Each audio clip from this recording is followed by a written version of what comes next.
Hello everyone. So in a short video I'm going to show us how to wake a dead person up in a technique we call cardiopulmonary resuscitation. Yeah, a lot of people have died a sudden death without being announced, without planning, without any suspicion of death coming. A typical example was my dad.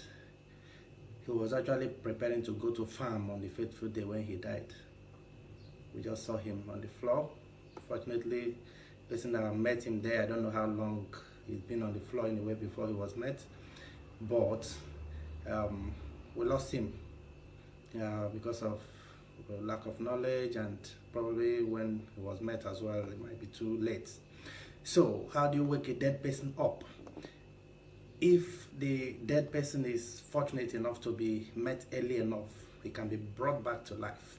And how do you do that? In a technique we call cardiopulmonary resuscitation.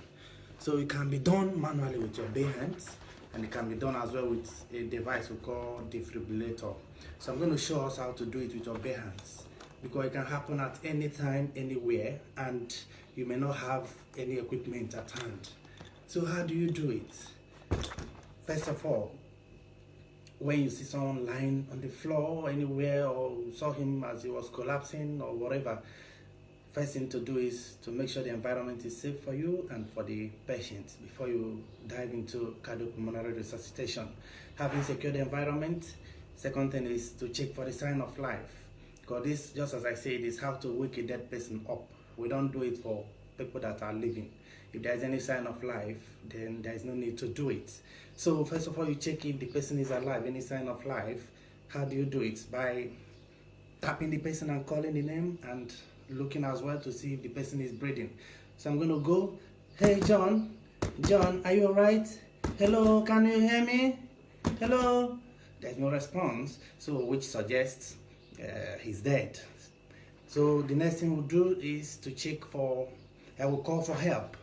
So, hello, anyone around? Someone help me? So just call if there's anyone, the person will come and assist and make plans to take the person to hospital as well.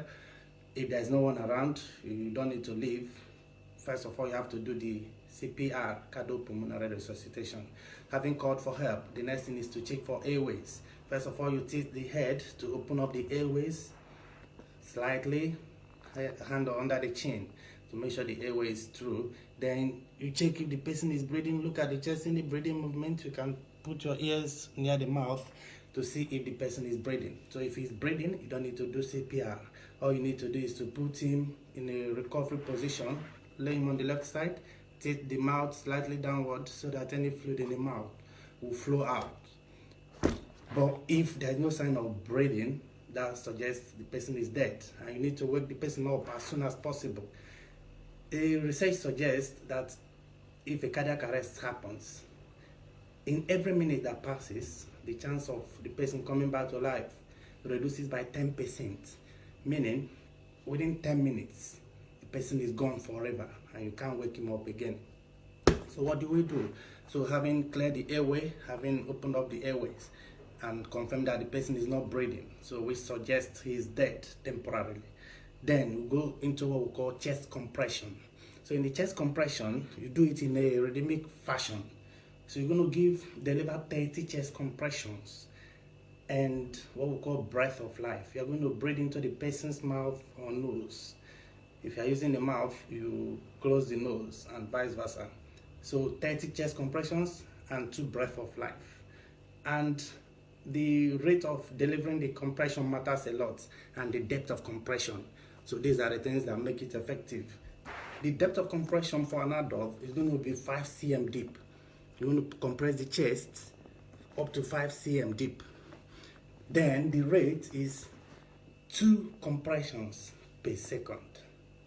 2 compressions. So you are going to deliver roughly 120 compressions in 1 minute. Yeah, so that's how it's done.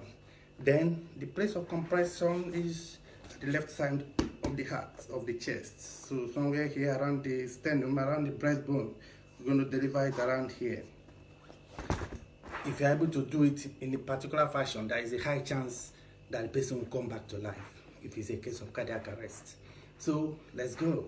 You clamp your fingers in between each, and preferably you stay at the right side of the patient while you deliver it at the left side of the chest. So we're going to go 30 compressions and 2 breaths of life. There we go.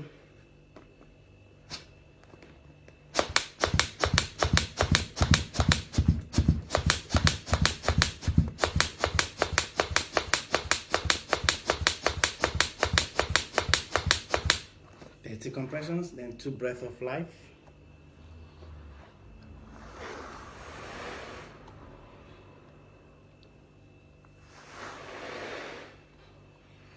So that is it, and you're going to repeat this procedure for about 5 times. Then hopefully if someone came for help, you can switch over with the person. You need to continue this exercise till there is a sign of life, or you get exhausted and there's no one to help you, or maybe an ambulance comes to take the person to the hospital. Please, this exercise is very simple and it's very essential. You can lose a lovely one just in the twinkling of an eye. It happens. It happened to my dad. So please, cardiac arrest is not something far from us. The heart works so hard. It beats roughly 80 times in a minute. So in 1 hour, the heart beats like 115,000 times. And it beats like that every single day, every hour, every month, every week, every year. If you are 70 years, you can calculate how many years how many times your heart has been working without resting. It can happen to anybody, irrespective of age. Please and please learn it, teach it to other people. Let's save lives. It matters. Thank you so much for watching, and God bless you.